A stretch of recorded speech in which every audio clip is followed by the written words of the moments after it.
தஞ்சை மாவட்ட ஒருங்கிணைந்த சமிதி சார்பாக பணிவார்ந்த வணக்கத்தை தெரிவித்துக் கொள்கிறேன்.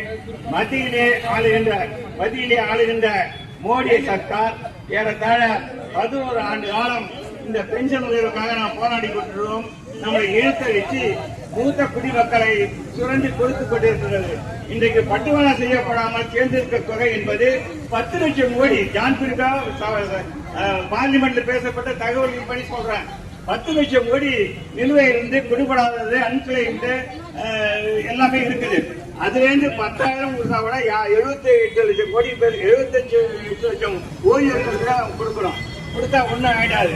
ஆனா நரேந்திர மோடி அவர்கள் கடந்த 11 ஆண்டுகளிலே அவர் உடுத்த உடை, அவர் பயணம் செய்ய செலவு, அவர் சாப்பிடும் உணவு ஒரு நாளைக்கு பல லட்சம்.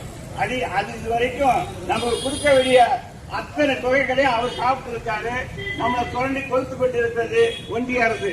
இதனை அதே போல நம்ம 1000 ரூபாய்க்கு குறைவா வாங்கக்கூடியவங்க இன்னமும் இருக்காங்க. சுகாதார 250 ரூபாய் சொன்னது. நானே ஒரு 20 ஆண்டு காலமாக 1450 ரூபாய் தான் வாங்குறேன்.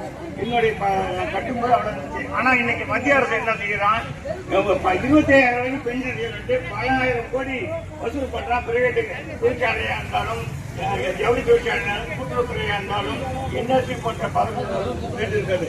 அதே போல நாம் அதை கண்டித்து இதுக்கு ஒரு வேண்டுகோளாக சொல்லுகின்றேன். இந்த நடக்கக்கூடிய அனைத்து நிர்வாகிகளும் ஒரு மாநில அளவிலான ஒருங்கிணைப்பை ஏற்படுத்தி, ஒரு பேரவை ஏற்படுத்தி, மாநில ஒருங்கிணைப்பு ஏற்படுத்தி அதன் மூலம் போராட்டத்தை நாம் வலுவாக நடத்த வேண்டும். இன்னும் ஒரு மிக தீவிரமான போராட்டம் நடத்த வேண்டும் என்று கேட்டுக்கொண்டு, அதே நேரத்தில் மாநில அரசை நாம் கேட்டுக்கொண்டிருந்த பேருந்து மத்திய அரசுக்காக போன வாரம் கடிதம் நிர்மலா சீதாராமன், சிபிடி கமிட்டி எல்லாருக்கும் தஞ்சை மாவட்டத்தினுடைய சிறப்பான செயல்பாடு முன்னெடுத்திருக்கிறது. அந்த அடிப்படையில் நாம் மீண்டும் முன்னெடுப்போம். இந்த அமைப்பானது ஒரு மாநில அளவிலான ஒருங்கிணைப்பை ஏற்படுத்தி ஒரு பலமான ஏறத்தாழ பல லட்சம் ஓய்வூதியர்கள் இருக்கிறார்கள். அவர்கள் வழங்கியது எத்தனை லட்சம் புள்ளிவிவரங்களை கொடுத்து நாம் மீண்டும் வலுவான போராட்டம் நடத்தி வெற்றி பெற வேண்டும்.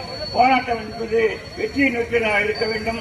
அதே போல நம்ம தமிழக அரசு முதலமைச்சர் ஸ்டாலின் அவர்களை மாநில பொறுப்பாளர்கள் சந்தித்து நாம் கேரளாவில் கொடுப்பது, தெலுங்கானா, ஆந்திரா, பாண்டிச்சேரி கொடுப்பது சமூக நீதி உதவித்தொகை ரூபாய் ஒரு 3000 கேட்டு வாங்குவதற்கு நாம் ஒரு ஒன்றுபட்டு ஒரு பேரவை நடத்தி முதல்வரை சந்தித்து நாம் அந்த விண்ணப்பத்தை கொடுக்க வேண்டும் என்று கேட்டுக்கொண்டு, மத்திய மோடி சர்க்காருடைய இந்த